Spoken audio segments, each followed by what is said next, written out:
महाभारत एक ऐसी लड़ाई जिसका जिक्र हम आज तक करते हैं और आगे आने वाली कई पीढ़ियों तक इसका जिक्र होता रहेगा।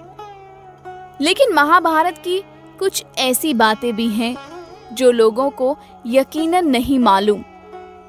उन्हीं सब बातों को लेकर आज इस वीडियो में हम आपको बताने वाले हैं महाभारत की कहानी और साथ ही साथ उससे जुड़े कुछ अनसुने किस्से। महाभारत में सबसे पहले कुरु वंश को बताया गया है। इसके बाद श्री वेदव्यास जी के जन्म की कहानी आती है। फिर भीष्म और उनकी प्रतिज्ञा के बारे में भी बताया गया है। इसके बाद धृतराष्ट्र, पांडु और विदुर का जन्म किस तरह हुआ, कुंती द्वारा कर्ण का जन्म किस तरह हुआ, फिर पांडवों की जन्म कहानी और साथ ही साथ कौरवों की जन्म की कथा भी आती है।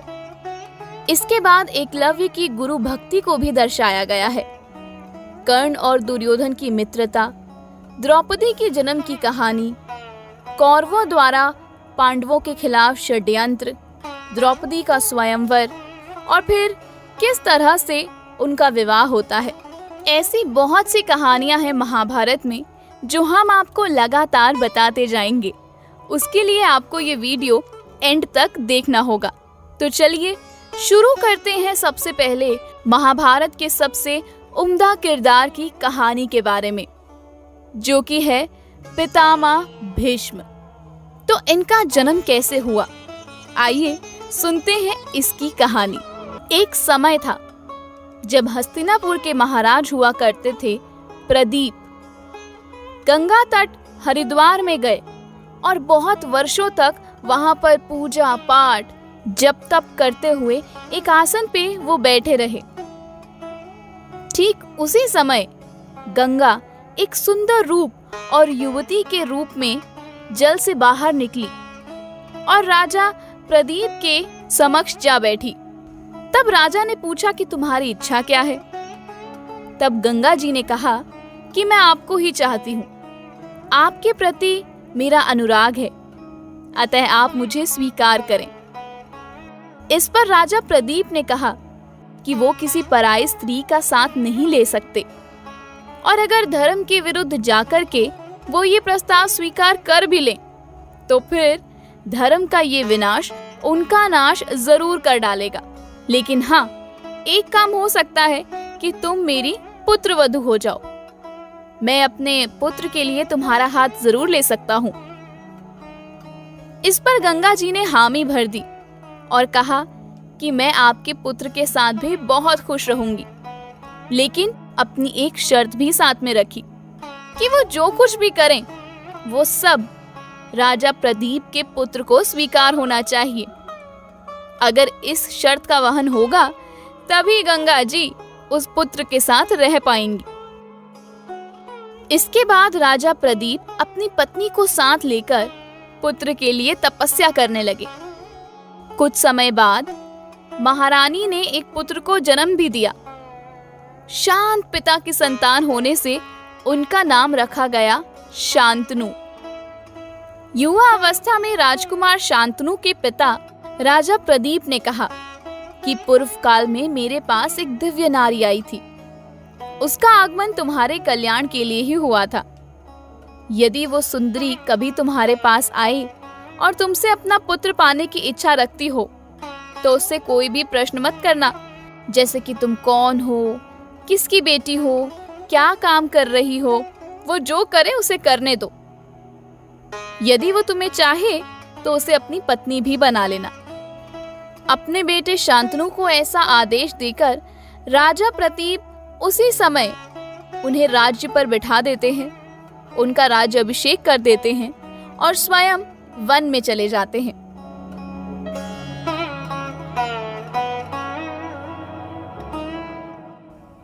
समय बीतता गया और भाग्य के अनुसार राजा शांतनु का विवाह गंगा जी से हो भी गया, लेकिन एक शर्त भी रख दी। गंगा जी ने कहा कि आप मुझसे ये नहीं पूछोगे कि मैं कौन हूँ। मैं भला या बुरा जो कुछ भी करूँ उसके लिए मुझे नहीं रोकेंगे। और ना ही आप मुझसे कुछ पूछेंगे। मैं आपका साथ उसी वक्त छोड़ दूंगी जिस क्षण आप मुझसे कोई सवाल करेंगे या मुझे कोई काम करने से रोकेंगे। तब राजा शांतनु ने उनकी सभी शर्तें मान ली और उनको अपने रथ पर बिठाकर अपनी राजधानी चले गए।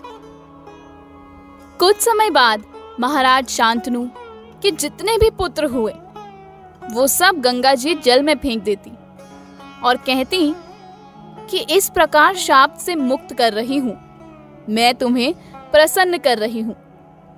ऐसा कहकर वो हर एक बालक को धारा में डुबो देती।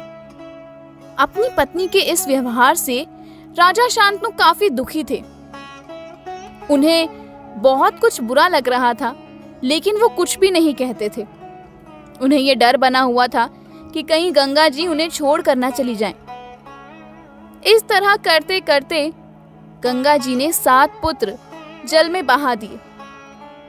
जब 8वां पुत्र हुआ और उसे जल में बहाने के लिए वो जा रही थी, तब राजा शांतनु ने दुखी होकर कहा, अरे इस बालक का वध ना कर, तू किसकी कन्या है? कौन है? क्यों अपने ही बेटों को मार डालती है? तुझे तो पुत्र हत्या का पाप लगेगा। इस पर गंगा जी बोली, मैं तुम्हारे इस पुत्र को नहीं मारूंगी, लेकिन मेरे यहाँ रहने का समय अब समाप्त हो गया है, क्योंकि मैंने पहले ही शर्त रखी थी। मैं जुन्हू की पुत्र और महर्षि द्वारा सेवित गंगा हूँ। देवताओं का कार्य सिद्ध करने के लिए तुम्हारे साथ रह रही थी। ये तुम्हारे पुत्र जो हैं, ये महातेजस्वी महाभाग वसु देवता हैं। वशिष्ठ जी के शाप दोष से ये मनुष्य योनि में आए थे। तुम्हारे सिवा कोई दूसरा राजा इस पृथ्वी पर ऐसा नहीं था जो उन वसुओं का जनक हो सके। इस प्रकार जगत में मेरी जैसी और कोई मानवी नहीं थी जो उन्हें गर्भ में धारण कर सके। इसीलिए इन वसुओं की मां होने के लिए मैं मानव शरीर धारण करके आई थी। तुमने 8 वसुओं को जन्म देकर अक्षय लोक जीत लिए हैं। वसु देवताओं की ये शर्त थी और मैंने उसे पूर्ण करने की प्रतिज्ञा की थी कि जो जो वसु जन्म लेगा, मैं जन्मते ही मनुष्य योनि से उसे छुटकारा दिला दूंगी। अब मेरे जाने का वक्त हो चुका। तुम्हारा कल्याण हो। तुम इस महान व्रतधारी पुत्र का पालन करो। ये तुम्हारा पुत्र सब वसुओं के पराक्रम से संपन्न होकर अपने कुल का आनंद बढ़ाने के लिए प्रकट हुआ है। ये बालक बल और पराक्रम में दूसरे सब लोगों से बढ़कर होगा। ये बालक वसुओं में से प्रत्येक एक एक अंश का आश्रय है। सारे वसुओं के अंश की इससे उत्पत्ति हुई है। मैंने तुम्हारे लिए प्रार्थना की थी कि राजा जी का एक पुत्र जीवित रहे। इसे मेरा बालक समझना और इसका नाम गंगादत्त यानी कि देवव्रत रखना। आपका ये पुत्र देवव्रत और गंगादत्त या फिर भीष्म के नामों से जाना जाएगा। आपका बालक गुणों में आपसे बढ़कर होगा। आपका ये पुत्र अभी शिशु अवस्था में है। बड़ा होने पर फिर आपके पास आ जाएगा और जब आप मुझे बुलाएंगे तभी मैं आपके सामने उपस्थित हो जाऊंगी। ये सब बातें बताकर गंगा देवी उस नवजात शिशु को अपने साथ लेकर वहां से चली गई किसी अलग सी जगह पर, और उस बालक का नाम हुआ देवव्रत। कुछ लोग उसे गांगेय भी कहते हैं। इधर शांतनु दुख में डूबकर अपने नगर वापस लौट आए।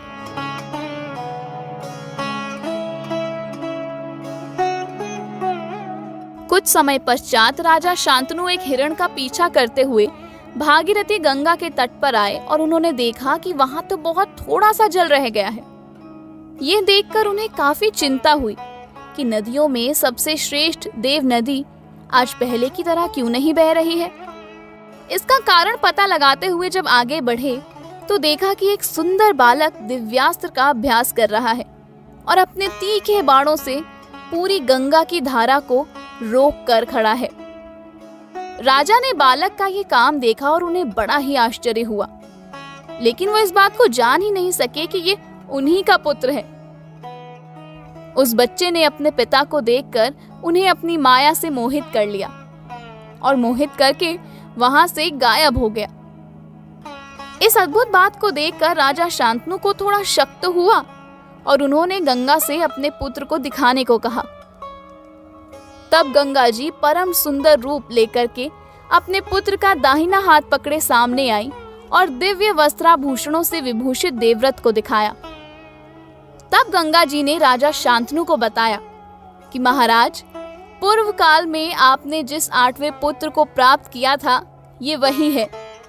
ये संपूर्ण अस्त्रवेताओं में अत्यंत उत्तम है। मैंने इसे पाल पोस कर बड़ा कर दिया है। अब आप अपने इस पुत्र को ग्रहण कीजिए। आप इसे अपने घर ले जाइए। आपका ये शक्तिशाली पुत्र महर्षि वशिष्ठ से चेहू अंगों सहित सभी वेदों का अध्ययन कर चुका है, अस्त्र विद्या का पंडित है, महान धनुर्धर है और युद्ध में देवराज इंद्र के समान पराक्रमी है। देवता और असुर भी इसका सदा सम्मान करते हैं। शुक्राचार्य जिस नीति शास्त्र को जानते हैं, इसे उसकी भी पूर्ण रूप से जानकारी है। गुरु बृहस्पति जिस शास्त्र को जानते हैं, वो भी आपके पुत्र जानते हैं। परशुराम जिस अस्त्र विद्या को जानते हैं, वो भी मेरे इस पुत्र में प्रतिष्ठित है। ये कुमार राजधर्म तथा अर्थशास्त्र का महान पंडित है। मेरे दिए हुए इस महान धनुर्धर वीर पुत्र को आप अपने घर ले जाइए। ऐसा कहकर महाभागा गंगा देवी वहां से गायब हो जाती हैं। गंगा जी से इस प्रकार आज्ञा लेने पर महाराज शांतनु सूर्य के समान प्रकाशित होने वाले अपने पुत्र को लेकर अपनी राजधानी में आ जाते हैं। देवव्रत बचपन से ही बड़े पराक्रमी थे और उन्होंने अपने पराक्रम से संपूर्ण राष्ट्र को प्रसन्न कर लिया था। राजा शांतनु अपने इतने गुणवान बेटे के साथ बहुत खुशी खुशी 4 साल तक खूब अच्छे से रहे। एक दिन शांतनु यमुना नदी के पास एक जंगल में गए। वहां उन्होंने एक बहुत ही खूबसूरत औरत को देखा और पूछा कि तू कौन है, किसकी पुत्री है और क्या करना चाहती है। राजा शांतनु को वो स्त्री इतनी पसंद आई कि वो इसके पिता के पास गए और कहने लगे कि मैं अपने लिए तुम्हारी कन्या चाहता हूं। ये सुनकर निषाद राज ने राजा शांतनु को ये जवाब दिया कि ठीक है, मैं अपनी बेटी का विवाह तुमसे करवा दूंगा, लेकिन एक शर्त है। राजा ने भी पूछा कि क्या शर्त है। यदि देने के लायक हुआ तो दूंगा, और अगर देने योग्य नहीं हुआ तो बिल्कुल नहीं दे सकता। इस पर निषाद बोले कि इस पुत्री से जो भी पुत्र उत्पन्न हो, आपके बाद वो ही राजा बनना चाहिए। राजा शांतनु उस कन्या से विवाह तो करना चाहते थे, लेकिन उन्होंने उसे ये वचन नहीं दिया। अब शांतनु हस्तिनापुर वापस लौट आए, लेकिन वो सारे समय चिंता में ही रहते थे। इसी समय उनके पुत्र देवव्रत अपने पिता के पास आए और बोले, पिताजी, आपका सब ओर से सब कुशल मंगल तो है, पूरा राज्य आपके अधीन है, फिर भी आप इतने दुखी हैं। आप किस चिंता में डूब रहे हैं। इस पर शांतनु बोले कि इस पूरे वंश में मेरा सिर्फ एक ही पुत्र है और वो हो तुम। यदि किसी प्रकार तुम पर कोई मुसीबत आई, उस दिन हमारा ये वंश समाप्त हो जाएगा। इसमें संदेह नहीं है कि तुम अकेले ही मेरे लिए 100 पुत्रों से भी बढ़कर हो। मैं पुनः व्यर्थ विवाह नहीं करना चाहता, किंतु हमारे वंश परंपरा का लोप न हो, इसीलिए मुझे पुनः पत्नी की कामना हुई। अब मैं इस दुविधा में पड़ा हूं कि तुम्हारे शांत हो जाने पर इस वंश की परंपरा का निर्वाह कैसे होगा, और यही मेरे दुख की वजह है।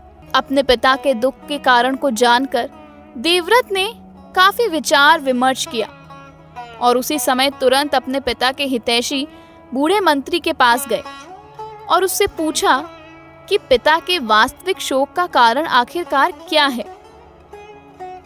तब वृद्ध मंत्री ने बताया कि महाराज एक कन्या से विवाह करना चाहते हैं। फिर देवव्रत ने अपने पिता के सारथी से इसका कारण पूछा और ये भी पूछा कि क्या तुम जानते हो कि महाराज किस स्त्री को पसंद करते हैं। उसने देवव्रत को सब कुछ बता दिया कि एक धीवर की कन्या है, उसी के प्रति आपके पिता का मोह है। महाराज ने धीवर से उस कन्या को मांगा भी था, परंतु उस समय उसने ये शर्त रख दी कि इस पुत्री के गर्भ से जो बेटा होगा वही राजा शांतनु के बाद राजा होना चाहिए। आपके पिता के मन में धीवर को ऐसा वर देने की कोई इच्छा नहीं थी। ये सुनकर देवव्रत ने उस समय बूढ़े क्षत्रियों के साथ निषाद राज के पास जाकर स्वयं अपने पिता के लिए उनकी कन्या मांगी। निषाद ने उनका सत्कार तो किया, लेकिन कहा कि इस कन्या को देने के लिए मैंने राज्य को ही शुल्क रखा है कि इसके गर्भ से जो भी पुत्र होगा वही पिता के बाद राजा होगा। ये कन्या एक आर्य पुरुष की संतान है और उन्होंने कहा था इसके जन्म के समय कि जब सत्यवती को ब्याहने का समय आए तो केवल धर्मज्ञ राजा शांतनु ही इसके काबिल हैं। लेकिन यदि आप मेरी शर्त को पूरा करें तो ही आप इस कन्या को लेकर के जा सकते हैं। तब देवव्रत ने प्रतिज्ञा ली कि इस कन्या से उत्पन्न पुत्र ही राज्य का अधिकारी होगा। तब निषाद राज ने कहा कि अगर तुम्हारे पुत्र ने उसे मारकर राज्य छीन लिया तब क्या होगा। ये सुनकर देवव्रत ने सभी दिशाओं और देवताओं को साक्षी मानकर आजीवन ब्रह्मचारी रहने की भीष्म प्रतिज्ञा ली। ऐसी भीष्म प्रतिज्ञा लेने के कारण ही देवव्रत का नाम भीष्म पड़ा। अब भीष्म पिता की मनोकामना के लिए निषाद कन्या से बोले, माता जी इस रथ पर बैठिए, अब हम लोग अपने घर चलें। ऐसा कहकर भीष्म ने उस भामिनी को रथ पर बैठा लिया और हस्तिनापुर आकर उसे महाराज शांतनु को सौंप दिया। तो दोस्तों, आपको पता चला कि भीष्म का जन्म किस प्रकार हुआ और आखिरकार उनका नाम भीष्म पड़ा क्यों। आखिरकार उन्हें ऐसी प्रतिज्ञा लेनी क्यों पड़ी जो कहीं ना कहीं महाभारत के युद्ध का कारण भी बनी। महाभारत से जुड़ी और ऐसी कहानियां जानने के लिए जुड़े रहिए हमारे साथ हमारे YouTube चैनल पर।